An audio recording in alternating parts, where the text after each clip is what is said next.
Assalamualaikum warahmatullahi wabarakatuh.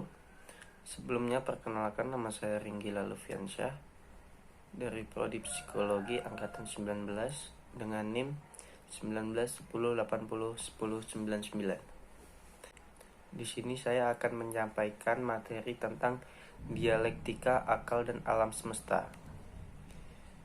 Informasi tentang pra penciptaan manusia tidak bisa ditemukan dan dijelaskan dari ilmu sains, melainkan dapat kita ketahui dari kitab suci Al-Quran. Dalam Al-Quran, surah Al-Baqarah ayat 30 dijelaskan bahwa Allah Subhanahu wa Ta'ala hendak menciptakan khalifah di bumi dan malaikat seolah meragukan. Maksudnya, khalifah di sini adalah Adam.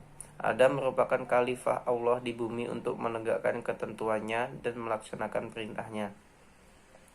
Tidak hanya Adam, namun pada ayat ini juga menjelaskan bahwa setiap manusia adalah khalifah yang memimpin bumi dan akan diminta pertanggungjawabannya nanti.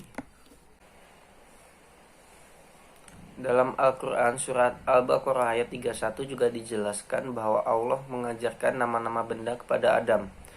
Dari ayat ini sesungguhnya menyiratkan bahwa manusia mampu memahami ilmu yang diberikan oleh Allah Subhanahu wa Ta'ala yang dapat kita peroleh dari seluruh isi alam semesta ini, sehingga seharusnya manusia dapat menggunakan akal dan pikirannya dengan baik.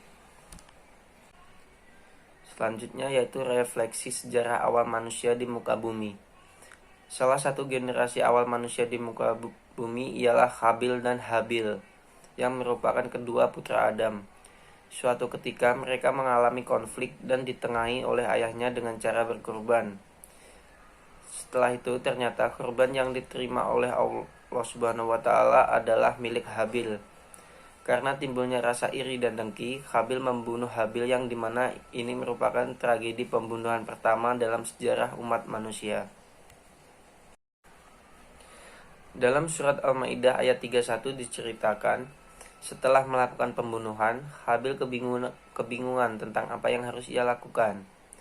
Maka saat itu juga Allah mengirim 2 ekor burung gagak untuk memberi contoh kepada Qabil tentang cara mengurus jenazah. Dalam ayat ini dijelaskan secara tersirat bahwa dengan pikiran yang dianugerahkan oleh Allah, kita dapat mengembangkan kebudayaan di muka bumi. Maka seperti yang dijelaskan dari surat Al-Ankabut ayat 20 dan surat Al-Rum ayat 42 bahwa Allah menganjurkan agar manusia melakukan penjelajahan di muka bumi untuk mengaktifasi pikiran atau akal agar menghasilkan atau mengembangkan ilmu pengetahuan.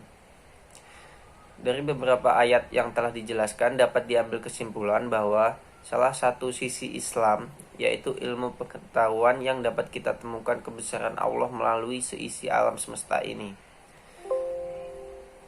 Sekian dari saya, kurang lebihnya mohon maaf. Wassalamualaikum warahmatullahi wabarakatuh.